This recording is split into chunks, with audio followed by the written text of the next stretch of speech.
හරි එහෙනම් හරි ඕගොල්ලෝ ගොඩ දවසකට පස්සේ තමයි මගේ වීඩියෝ එකක් බලන්නේ. මම අද හිතුවා ඩේ ව්ලොග් එකක් කරන්න ඕනේ කියලා. මගේ දවස ගෙවෙන්නේ මෙන්න මේ විදිහට කියලා පෙන්වන්න ඕනේ කියලා. උදේම හිරුෂත් ඇවිල්ලා ඉන්නවා. මේ ඉන්නේ අපේ සචින් දయ్య. මේ දවස්වල එයාලගේ කැම්පස් එක වහලා හින්දා ගම් වතුර නිසා එයා YouTube වීඩියෝ වලින් ළමයි දැනුවත් කරන මේ දවස්වල ස්ට්‍රෙස් පිටේ ඉන්න බයෝ කරන ළමයි ටික. ඔයගොල්ලොන්ට එයාගේ වීඩියෝ එක මේ රෙකෝඩ් කරන වීඩියෝ එක පල්ලෙහා මම ලින්ක් එක දාලා තිනවා. සචින්ත සම්පත් කියලා සර්ච් කරත් YouTube එකේ වට වීඩියෝ එක හොයාගන්න පුළුවන්. මේ විදියට සචින්තයගේ වීඩියෝ එක ඉවර කරා අපි රෙකෝඩ් කරලා පැය දෙකක් වගේ කාලයක් ඇතුළත අපි හවස තීරණය කරා අපි ගොඩක් දවස් ඇවිද්දෙත් නැහැ මම හිටියෙත් නැහැ ගෙදර. අපි හිතුවා බේසමට යන්න ඕනේ කියලා. අපි දෙන්න පොඩ්ඩක් එළියට ගිහිල්ලා ඔන්න බේසමට ආව මේ වෙනකොට. එතකොට මාර ලස්සනම පරිසරයක් තිබ්බේ. අපි දෙන මේ විදියට හිතේ හැතිකට ඇති වෙනකන් නෑවා. මාරම ලස්සන දවසක් අද. මේ ඉන්නේ කොහමද සචින් දයත් වටේම තියෙන ෆොටෝස් ගන්නවා. එයාගේ පුරුද්දක් විදිහට ඒක කරනවා කියලා මට කිව්වා.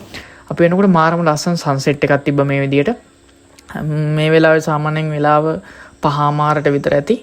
අපි මේ විදිහට 51 හන්දියෙන් ඇතුළට දාලා ගිරාඳුරු කෝට්ටේ පාරේ මේ විදිහට ආව මාරම ලස්සන view එකක් තිබ්බේ. මට නම් හිතා ගන්නවත් බෑ අද දවස ගැන.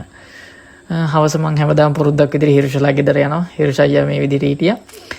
හිරුෂයියා අන්තද?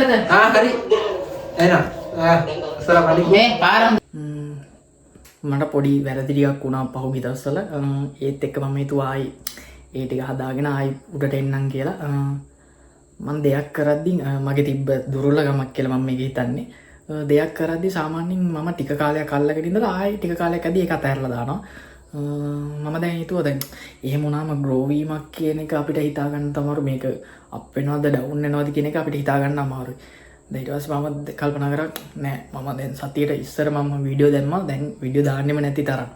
දැන් මම හිතාගත්තා හරි. එහෙම නෑ. මම සතියට මෙන්න මේ ලෙවල් එකේ වීඩියෝ ටිකක් දානවා. මෙන්න මේ සතිය මේ ටිකක් කරනවා. මෙන්න මේ වැඩ ටික කරනවා කියලා මම හිතාගත්තා. මොකද අපි එහෙම හිතාගත්තේ නැත්නම් අපිට දෙයක් කරන්න එන අමාරුයි. අපිට තේරෙන්නේ නැහැ මේ ලෙවල් එක මොන ලෙවල් එකකින් අපි යනවද අපිට අපිව මනගන්න තියෙන එක තමයි අපි සෙල්ෆ් ස්ටඩි කරලා අපි කරන වැඩත් එක්ක. ඒ ටික තමයි කියන්න තියෙන්නේ. මේ කියන්නේ මම මගේ වීක් පොයින්ට් එකක් තියෙනවා. මම අර දෙයක් කන්සිස්ටන්ස්ලි එක දිගට කරගෙන යන්නේ නැති එක. ඒක මගේ අඩුපාඩුවක්. මම ඒක හදාගන්නවා මේ දවස් ටිකේ එනටම අර මමම ට්‍රේන් කරලා වගේ දෙයක් කරනවා. ඒ කියන්නේ මේක මෙහෙම කරන්න ඕනේ එක දිගට දාන්න ඕනේ කියලා අර හිතෙන් අදාගෙන ඉස්සර මම මෙලෝ දෙයක් හිතුවේ නෑ කරන්නෙත් නෑ.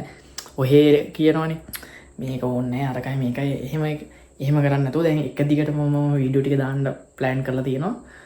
බලමු පොඩි වීඩියෝ හරි ෂෝට් වීඩියෝ හරි මොනවා හරි අනිවාර්යෙන් දානවා. දැන් අපිට යන්න තියෙනවා බුද්ධිය සර්ලාගේ දැක්ට සර් අලුතෙන් මැෂින් එකක් ගෙනාවා කිව්වා.